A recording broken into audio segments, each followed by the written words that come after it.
हरे कृष्णा, जय श्री हरे। ओम नमः शिवाय। प्रिय भक्तजनों, आज बृहस्पतिवार के दिन आप बृहस्पति देव की बड़ी ही दुर्लभ कथा सुनेंगे। इस कथा को सुनने से भक्तों की सभी मनोकामनाएं भगवान बृहस्पति देव की कृपा से पूर्ण हो जाती हैं। तो आइए बड़े ही श्रद्धा और प्रसन्नचित मन से कथा को सुनते हैं। भारतवर्ष में एक प्रतापी और दानी राजा राज्य करता था। वह नित्य गरीबों और ब्राह्मणों की सहायता करता था। यह बात उसकी रानी को अच्छी नहीं लगती थी। वह ना ही गरीबों को दान देती, ना ही भगवान का पूजन करती थी और राजा को भी दान देने से मना किया करती थी। एक दिन राजा शिकार खेलने वन को गए हुए थे, तो रानी महल में अकेली थी। उसी समय बृहस्पति देव साधु वेश में राजा के महल में भिक्षा लेने के लिए गए और भिक्षा मांगी, तो रानी ने भिक्षा देने से इनकार कर दिया और कहा, हे साधु महाराज, मैं दान पुण्य से तंग आ गई हूँ। मेरे पति सारा धन लुटाते रहते हैं। मेरी इच्छा है कि हमारा धन नष्ट हो जाए, फिर न रहेगा बांस, न बजेगी बांसुरी। साधु ने कहा, देवी तुम तो बड़ी विचित्र हो। धन संतान तो सभी चाहते हैं, पुत्र और लक्ष्मी तो पापी के घर भी होनी चाहिए। यह तुम्हारे पास अधिक धन है तो भूखों को भोजन करा दो, प्यासों के लिए प्याऊ बनवाओ, मुसाफिरों के लिए धर्मशालाएं खुलवाओ। जो निर्धन अपनी कुंवारी कन्याओं का विवाह नहीं कर सकते, उनका विवाह करा दो। ऐसे और कई काम हैं जिनके करने से तुम्हारा यश लोक व परलोक में फैलेगा। परंतु रानी पर उपदेश का कोई प्रभाव नहीं पड़ा। वह बोली, महाराज आप मुझे कुछ न समझाएं। मैं ऐसा धन नहीं चाहती जो हर जगह बांटती फिरूं। साधु ने उत्तर दिया, यह तुम्हारी ऐसी इच्छा है तो तथास्तु। तुम ऐसा करना कि बृहस्पतिवार को घर लीप कर पीली मिट्टी से अपना सिर धोकर स्नान करना, भट्टी चढ़ाकर कपड़े धोना। ऐसे करने से तुम्हारा सारा धन नष्ट हो जाएगा। इतना कहकर वह साधु महाराज वहां से आलोक हो गए। साधु के अनुसार कई बातों को पूरा करते हुए रानी को केवल 3 बृहस्पतिवार ही बीते थे कि उसकी समस्त धन संपत्ति नष्ट हो गई। भोजन के लिए राजा का परिवार तरसने लगा। तब एक दिन राजा ने रानी से बोला कि हे रानी, तुम यहीं रहो, मैं दूसरे देश को जाता हूँ, क्योंकि यहाँ पर सभी लोग मुझे जानते हैं, इसलिए मैं कोई छोटा कार्य नहीं कर सकता। ऐसा कहकर राजा परदेश चला गया। वहां वह जंगल से लकड़ी काट कर लाता और शहर में बेचता था। इस तरह वह अपना जीवन व्यतीत करने लगा। इधर राजा के परदेश जाते ही रानी और दासी दुखी रहने लगी। एक बार जब रानी और दासी को 7 दिन बिना भोजन के रहना पड़ा, तो रानी ने अपनी दासी से कहा, हे दासी, पास ही के नगर में मेरी बहन रहती है, वह बड़ी धनवान है, तो उसके पास जा और कुछ लेकर आ, ताकि थोड़ा बहुत गुजर बसर हो सके। रानी दासी की बहन के पास पहुंच गई और उस दिन गुरुवार था और रानी की बहन उस समय बृहस्पतिवार व्रत की कथा सुन रही थी। दासी ने रानी की बहन को अपनी रानी का संदेश दिया, लेकिन रानी की बड़ी बहन ने कोई उत्तर नहीं दिया। जब दासी को रानी की बहन से कोई उत्तर नहीं मिला, तो वह बहुत दुखी हुई और उसे क्रोध भी आया। दासी ने वापस आकर रानी को सारी बात बता दी। सुनकर रानी ने अपने भाग्य को कोसा। उधर रानी की बहन ने सोचा कि मेरी बहन की दासी आई थी, परंतु मैं उससे नहीं बोली, इससे वह बहुत दुखी हुई होगी। कथा सुनकर और पूजन समाप्त करके वह अपनी बहन के घर आई और कहने लगी, हे बहन, मैं बृहस्पतिवार का व्रत कर रही थी। तुम्हारी दासी मेरे घर आई थी, परंतु जब तक कथा होती है तब तक ना उठते हैं और ना ही बोलते हैं, इसलिए मैं नहीं बोली। कहो दासी, क्यों गई थी? रानी बोली, बहन तुमसे क्या छुपाऊं, हमारे घर में खाने तक को अनाज नहीं था। ऐसा कहते कहते रानी की आंखें भर आईं। उसने दासी समेत पिछले 7 दिनों से भूखे रहने की बात अपनी बहन को विस्तार पूर्वक बता दी। रानी की बहन बोली, देखो बहन, भगवान बृहस्पति देव सभी की मनोकामनाएं पूर्ण करते हैं। देखो शायद तुम्हारे घर में अनाज रखा हो। पहले तो रानी को विश्वास नहीं हुआ, पर बहन के आग्रह करने पर उसने अपनी दासी को अंदर भेजा तो उसे सचमुच अनाज से भरा एक घड़ा मिल गया। यह देखकर दासी को बड़ी हैरानी हुई। दासी रानी से कहने लगी, हे रानी, जब हमको भोजन नहीं मिलता तो हम व्रत ही करते हैं, इसलिए क्यों ना इनसे व्रत की कथा और विधि पूछ ली जाए ताकि हम भी व्रत किया करें। तब रानी ने अपनी बहन से बृहस्पतिवार व्रत के बारे में पूछा। उसकी बहन ने बताया, बृहस्पतिवार के व्रत में चने की दाल और मुनक्का से भगवान विष्णु का केले की जड़ में पूजन करें तथा दीपक जलाएं, व्रत कथा सुने और पीला भोजन ही करें। इससे बृहस्पति देव प्रसन्न होते हैं। और व्रत और पूजन विधि बताकर रानी की बहन अपने घर को लौट गई। 7 दिन के बाद जब गुरुवार आया तो रानी और दासी ने व्रत रखा। गुड़साल में जाकर चना गुड़ बीन लाई। फिर उसने केले की जड़ तथा विष्णु भगवान का पूजन किया। अब पीला भोजन कहाँ से आए? इस बात को लेकर दोनों बहुत दुखी थी, क्योंकि उन्होंने व्रत रखा था, इसलिए बृहस्पति उनसे प्रसन्न थे। इसलिए वे एक साधारण व्यक्ति का रूप धारण करके 2 थालों में सुंदर पीला भोजन दासी को दे गई। भोजन पाकर दासी बहुत प्रसन्न हुई और फिर रानी के साथ मिलकर भोजन ग्रहण किया। उसके बाद वे सभी गुरुवार को व्रत और पूजन करने लगी। बृहस्पति भगवान की कृपा से उनके पास फिर से धन संपत्ति आ गई, परंतु रानी फिर से पहले की तरह आलस्य करने लगी। तब दासी बोली, देखो रानी, तुम पहले भी इस प्रकार आलस्य करती थी। तुम्हें धन रखने में कष्ट होता था, इस कारण सभी धन नष्ट हो गया, और अब जब भगवान बृहस्पति देव की कृपा से धन मिला है तो तुम्हें फिर से आलस्य होता है। रानी को समझाते हुए दासी कहती है कि बड़ी मुसीबतों के बाद हमने यह धन पाया है, इसलिए हमें दान पुण्य करना चाहिए, भूखे मनुष्यों को भोजन कराना चाहिए और धन को शुभ कार्यों में खर्च करना चाहिए, जिससे तुम्हारे कुल का यश बढ़ेगा, स्वर्ग की प्राप्ति होगी और पितृ प्रसन्न होंगे। दासी की बात मानकर रानी अपना धन शुभ कार्यों में खर्च करने लगी, जिससे पूरे नगर में उसका यश फैलने लगा। उधर एक दिन राजा दुखी होकर जंगल में एक पेड़ के नीचे आसन जमा कर बैठ गया। वह अपनी दशा को याद करके व्याकुल होने लगा। बृहस्पतिवार का दिन था। एकाएक उसने देखा कि निर्जन वन में एक साधु प्रकट हुए। वह साधु वेश में स्वयं बृहस्पति देवता थे। लकड़हारे के सामने आकर बोले, हे लकड़हारे, इस सुनसान जंगल में तू इतना चिंतक मग्न क्यों बैठा है? लकड़हारे ने दोनों हाथ जोड़कर प्रणाम किया और उत्तर दिया, महात्मा जी, आप सब कुछ जानते हैं, मैं क्या कहूँ? यह कहकर रोने लगा और साधु को अपनी आत्मकथा सुनाई। महात्मा जी ने कहा, तुम्हारी स्त्री ने बृहस्पतिवार के दिन बृहस्पति भगवान का निरादर किया है, जिसके कारण रुष्ट होकर उन्होंने तुम्हारी यह दशा कर दी। अब तुम चिंता को दूर करके मेरे कहने पर चलो तो तुम्हारे सब कष्ट दूर हो जाएंगे और भगवान पहले से भी अधिक संपत्ति देंगे।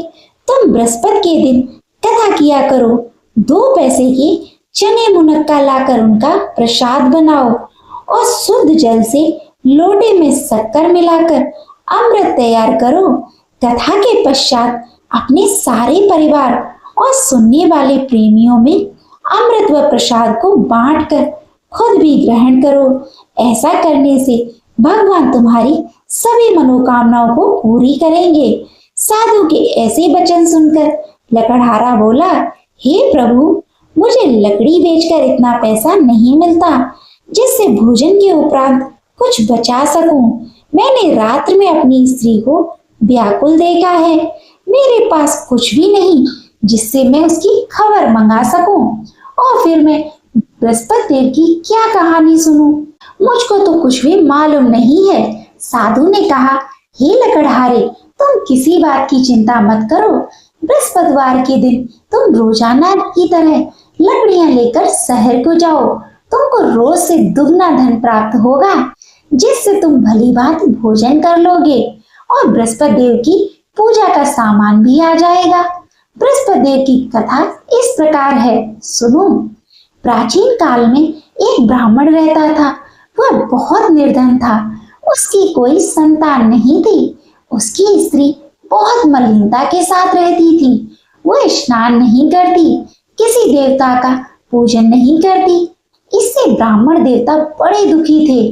बेचारे बहुत कुछ कहते थे, किंतु उसका कुछ परिणाम नहीं निकला। भगवान की कृपा से ब्राह्मण की स्त्री के कन्या रूपी रत्न पैदा हुआ। कन्या बड़ी होने पर प्रातः स्नान करके विष्णु भगवान का जप और बृहस्पतिवार का व्रत करने लगी। अपने पूजा पाठ को समाप्त करके विद्यालय जाती तो अपनी मुट्ठी में जौ भर के ले जाती और पाठशाला के मार्ग में डालती जाती। तब ये जौ स्वर्ण के हो जाते तो लौटते समय उनको बीन कर घर ले आती। एक दिन वह बालिका सूप में उन सोने के जौ को फटक कर साफ कर रही थी कि उसके पिता ने देख लिया और कहा, हे बेटी, सोने के जौ के लिए सोने का सूप होना चाहिए। दूसरे दिन बृहस्पतिवार था। इस कन्या ने व्रत रखा और बृहस्पति देव से प्रार्थना करके कहा, मैंने आपकी पूजा सच्चे मन से की है, तो मेरे लिए सोने का सूप दे दो। बृहस्पति देव ने उसकी प्रार्थना स्वीकार कर ली। रोजाना की तरह वह कन्या जौ फैलाती हुई जाने लगी। जब लौटकर जौ बीन रही थी तो बृहस्पति देव की कृपा से सोने का सूप मिला। उसे वह घर ले आई और उसमें जौ साफ करने लगी, परंतु उसकी माँ का वही ढंग रहा। एक दिन की बात है कि वह कन्या सोने के सूप में जौ साफ कर रही थी। उस समय उस शहर का राजपुत्र वहां से होकर निकला। इस कन्या के रूप और कार्य को देखकर मोहित हो गया और अपने घर आकर भोजन और जल त्याग कर उदास होकर लेट गया। राजा को इस बात का पता लगा तो अपने प्रधानमंत्री के साथ उसके पास गए और बोले, हे बेटा, तुम्हें किस बात का कष्ट है? किसी ने तुम्हारा अपमान किया है अथवा और कोई कारण हो सो कहो, मैं वही कार्य करूंगा जिससे तुम्हें प्रसन्नता हो। अपने पिता की राजकुमार ने बातें सुनी तो वह बोला, मुझे आपकी कृपा से किसी बात का दुख नहीं है। किसी ने मेरा अपमान नहीं किया है, परंतु मैं उस लड़की से विवाह करना चाहता हूँ जो सोने के सूप में जौ साफ कर रही थी। यह सुनकर राजा आश्चर्य में पड़ गया और बोला, हे बेटा, इस तरह की कन्या का पता तुम ही लगाओ, मैं उसके साथ तेरा विवाह अवश्य ही करा दूंगा। राजकुमार ने उस लड़की के घर का पता बताया। तब मंत्री उस लड़की के घर गए और ब्राह्मण देवता को सभी हाल बताया। ब्राह्मण देवता राजकुमार के साथ अपनी कन्या का विवाह करने के लिए तैयार हो गए तथा विधि विधान के अनुसार ब्राह्मण की कन्या का विवाह राजकुमार के साथ हो गया। कन्या के घर से जाते ही पहले की भांति उस ब्राह्मण देवता के घर में गरीबी का निवास हो गया। अब भोजन के लिए भी अन्न बड़ी मुश्किल से मिलता था। एक दिन दुखी होकर ब्राह्मण देवता अपनी पुत्री के पास गए। बेटी ने पिता की दुखी अवस्था को देखा और अपनी माँ का हाल पूछा। तब ब्राह्मण ने भी सभी हाल कहा। कन्या ने बहुत सा धन देकर अपने पिता को विदा कर दिया। इस तरह ब्राह्मण का कुछ समय सुखपूर्वक व्यतीत हुआ। कुछ दिन के बाद फिर वही हाल हो गया। ब्राह्मण फिर अपनी कन्या के यहाँ गया और सारा हाल कहा तो लड़की बोली, हे पिताजी, आप माताजी को यहाँ ले आओ, मैं उन्हें विधि बता दूंगी जिससे उनकी गरीबी दूर हो जाएगी। वह ब्राह्मण देवता अपनी स्त्री को साथ लेकर पहुंचे तो अपनी माँ को समझाने लगी कि हे माँ, तुम प्रातःकाल प्रथम स्नान आदि करके विष्णु भगवान का पूजन करो तो सब दरिद्रता दूर हो जाएगी।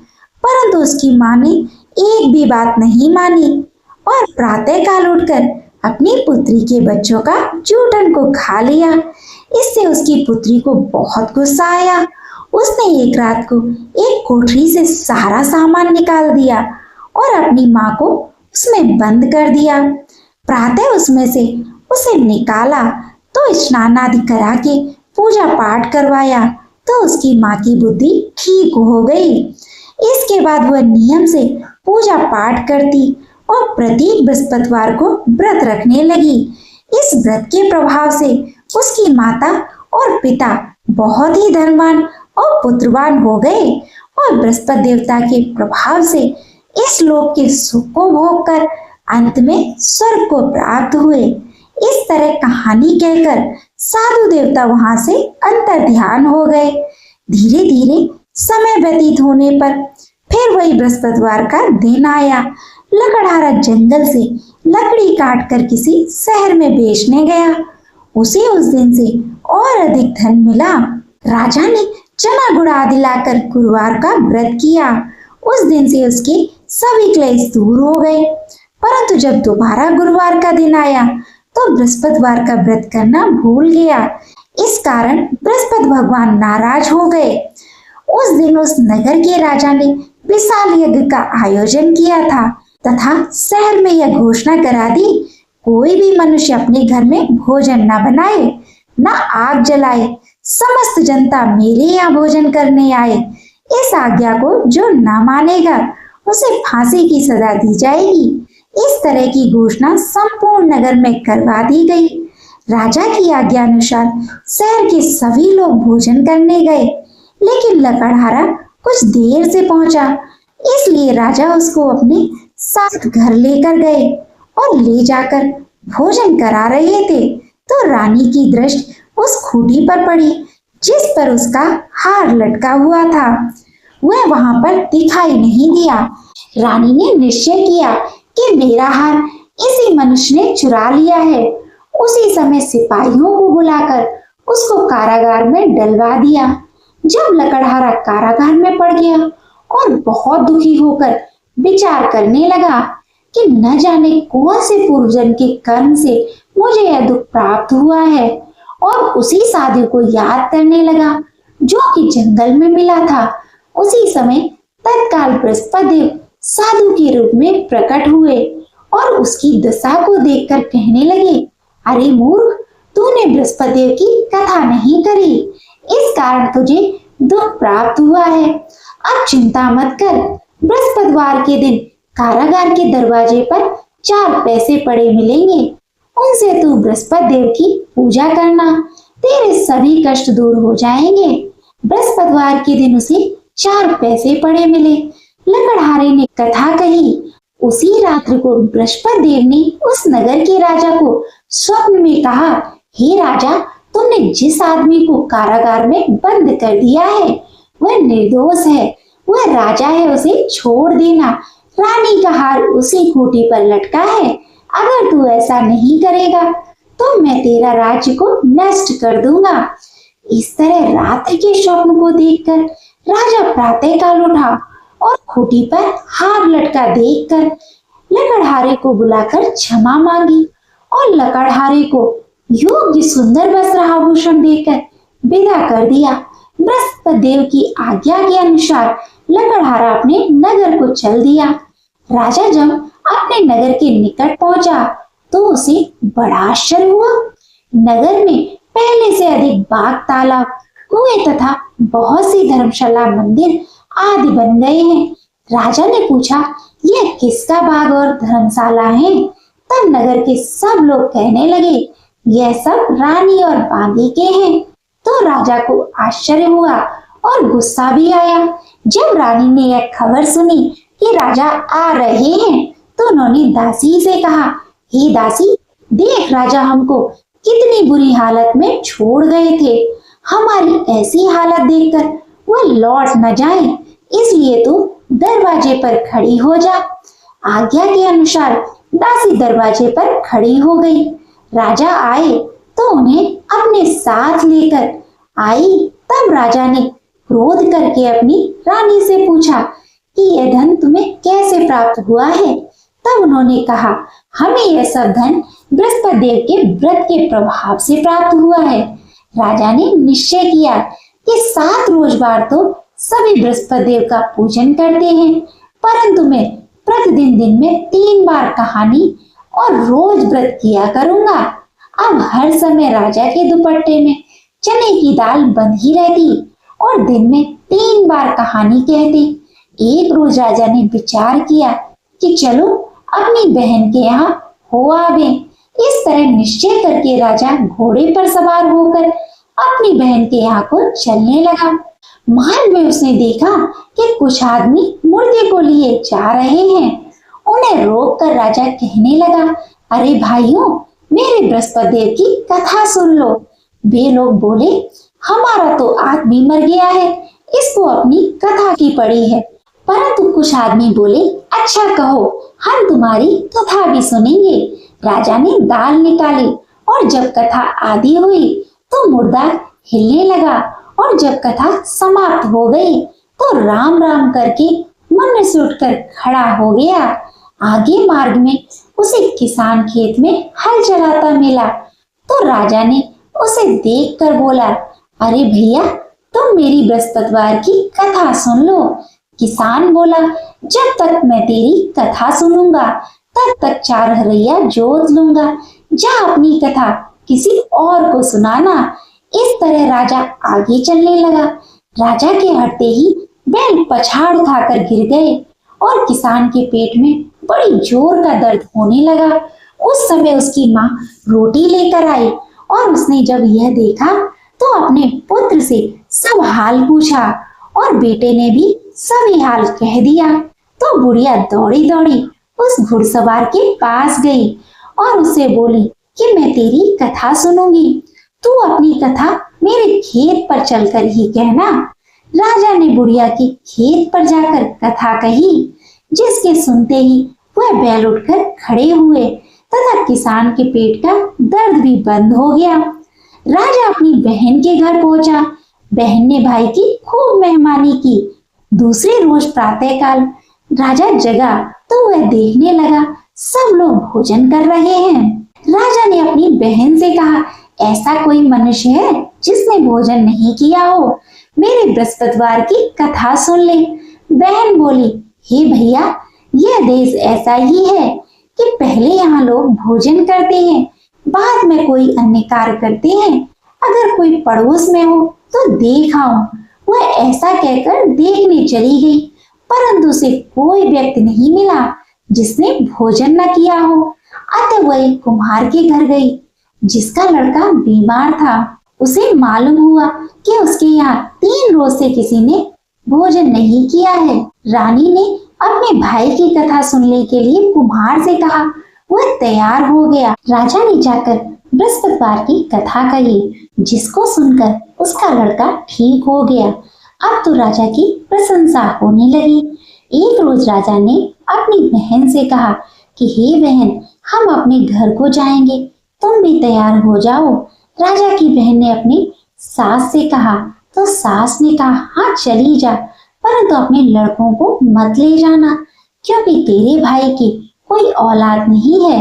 बहन ने अपने भैया से कहा कि भैया, मैं तो चलूंगी पर कोई बालक नहीं चलेगा। तो राजा बोला, जब कोई बालक नहीं चलेगा तब तुम ही क्या करोगी? बड़े दुखी मन से राजा अपने नगर को लौट आया। राजा ने अपनी रानी से कहा, हम निर्वंशी राजा हैं, हमारा मुख देखने का धर्म नहीं है और कुछ भोजन आदि नहीं किया। रानी बोली, हे प्रभु, बृहस्पति देव ने हमें सब कुछ दिया है, वह हमें औलाद अवश्य देंगे। उसी रात को बृहस्पति देव ने राजा से स्वप्न में कहा, हे राजा, उठ, सभी सोच त्याग दो, तेरी रानी गर्भ से है। राजा को यह बात सुनकर बड़ी खुशी हुई। 9वें महीने में उसके गर्भ से एक सुंदर पुत्र पैदा हुआ। तब राजा बोला, हे रानी, स्त्री बिना भोजन के रह सकती है पर बिना कहे नहीं रह सकती। जब मेरी बहन आएगी तुम उसको कुछ मत कहना। रानी ने सुनकर हाँ कर दिया। राजा रानी की बहन से यह शुभ समाचार सुना तो वह बहुत खुश हुई और बधाई लेकर अपने भाई के यहाँ आई।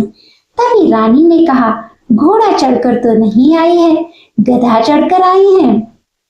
राजा की बहन बोली, भाभी, मैं इस प्रकार न कहती तो तुम्हें औलाद कैसे मिलती।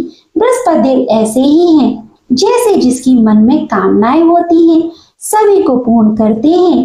जो श्रद्धा भावना पूर्वक बृहस्पतिवार का व्रत करता है एवं कथा पढ़ता है अथवा सुनता है, दूसरों को सुनाता है, बृहस्पति देव उसकी सभी मनोकामनाएं पूर्ण करते हैं। बृहस्पति देव उनकी सदैव रक्षा करते हैं। जो संसार में सद्भावना और सच्चे हृदय से बृहस्पति देव का पूजन करते हैं, उनकी सभी मनोकामनाएं उसी प्रकार पूर्ण होती हैं जैसे राजा और रानी ने बृहस्पति देव की कथा का गुणगान किया। उनकी सभी इच्छाएं बृहस्पति देव ने पूर्ण की। मनुष्य को हृदय से उनका मनन करते हुए जयकारा करना चाहिए। तो प्रेम से बोलिए, बृहस्पति देव की जय, विष्णु भगवान की जय, समस्त देवी देवताओं की जय। अब आप भगवान बृहस्पति देव की आरती श्रवण कीजिए। ओम जय बृहस्पति देवा, स्वामी जय बृहस्पति देवा। छेने छेने भोग लगाओ, छेने छेने भोग लगाओ, कंदली फल मेवा। ओम जय बृहस्पति देवा, तुम पूर्ण परमात्मा, तुम अंतर्यामी स्वामी, तुम अंतर्यामी। जगत पिता जगदीश्वर, जगत पिता जगदीश्वर, तुम सबके स्वामी। ओम जय बृहस्पति देवा, स्वामी जय बृहस्पति देवा। चरणामृत निज निर्मल, सब पातक हरता स्वामी, सब पातक हरता। सकल मनोरथ दायक, सकल मनोरथ दायक, कृपा करो भरता। ओम जय बृहस्पति देवा, स्वामी जय बृहस्पति देवा। तन मन धन अर्पण कर, जो जन शरण पड़े स्वामी, जो जन शरण पड़े। प्रभु प्रकट तब होकर, आकर द्वार खड़े। ओम जय बृहस्पति देवा, स्वामी जय बृहस्पति देवा। दीन दयाल दयानिधि, भक्तन हितकारी स्वामी, भक्तन हितकारी। पाप दोष सब हरता, भव बंधनकारी। ओम जय बृहस्पति देवा, स्वामी जय बृहस्पति देवा। सकल मनोरथ दायक, सब संशय तारो स्वामी, सब संशय तारो। विषय विकार मिटाओ, संतन सुखकारी। ओम जय बृहस्पति देवा, स्वामी जय बृहस्पति देवा। जो कोई आरती तेरी प्रेम सहित गावे स्वामी, प्रेम सहित गावे। जेठानंद बंद सो निश्चय छुट जावे। ओम जय बृहस्पति देवा, स्वामी जय बृहस्पति देवा। प्रेम से बोलिए भगवान बृहस्पति देव की जय, बोलिए भगवान श्री लक्ष्मी नारायण की जय। आपको आज की कथा पसंद आई, आरती पसंद आए तो वीडियो को लाइक करिएगा, शेयर करिएगा, कमेंट में भगवान बृहस्पति देव की जय अवश्य लिखिएगा और चैनल को भी सब्सक्राइब कीजिएगा। इसी के साथ आज हमारे चैनल पर चैत्र मास महत्म की कथा और शैलपुत्री माता की कथा भी जरूर सुनिएगा। प्रेम से बोलिए भगवान श्री बृहस्पति देव की जय।